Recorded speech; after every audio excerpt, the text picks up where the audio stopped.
آج ہم بات کریں گے ایک ایسے ٹرینڈ کے بارے میں جو ہر پاکستانی کو ڈائریکٹلی یا انڈائریکٹلی امپیکٹ کر رہا ہے۔ ریسنٹ رپورٹس کے مطابق پاکستان میں وی پی این کی ڈیمانڈ 3 گنا بڑھ چکی ہے، لیکن کیوں؟ کیا وجہ ہے اس ایکسپلوژن کی اور اس کا اثر ہم سب پر کیا ہو سکتا ہے؟ اس ویڈیو میں آپ کو ملیں گے اس ٹرینڈ کے پیچھے کے فیکٹس، ریزنز اور کچھ انٹرسٹنگ انسائٹس۔ تو چلیے شروع کرتے ہیں۔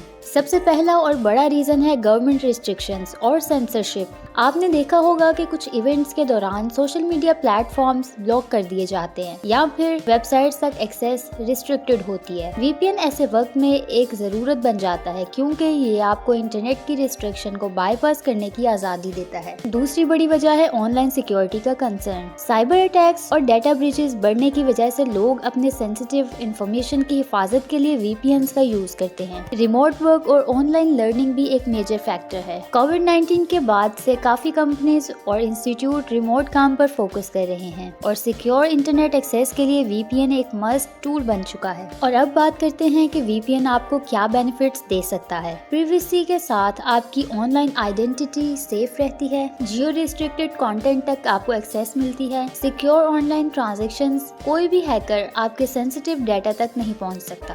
مگر کچھ چیلنجز بھی ہیں جو وی پی این یوزرز کو فیس کرنے پڑتے ہیں۔ سب سے پہلا ہے سلو انٹرنیٹ سپیڈز۔ پاکستان میں براڈ بینڈ انفراسٹرکچر ابھی ڈیولپنگ سٹیج پر ہے اور وی پی اینز یوز کرنے سے سپیڈ اور سلو ہو جاتی ہے۔ اور دوسرا چیلنج ہے گورنمنٹ کی طرف سے ریسٹرکشنز اور وی پی اینز کے رجسٹریشن کا۔ ایسے میجرز سے پریویسی کا بیسک پرنسپل ختم ہو سکتا ہے۔ تو وی پی این کا یوز صرف ایک ٹرینڈ نہیں بلکہ ایک ضرورت بن چکا ہے، لیکن اس کا ایتھیکل یوز اور گورنمنٹ ریگولیشنز کے بیچ کا بیلنس مینٹین کرنا بہت ضروری ہے۔ اگر ویڈیو پسند آئی ہو تو لائک، شیئر اور سبسکرائب ضرور کریں۔ ملتے ہیں اگلی انفارمیٹیو ویڈیو میں۔ اللہ حافظ۔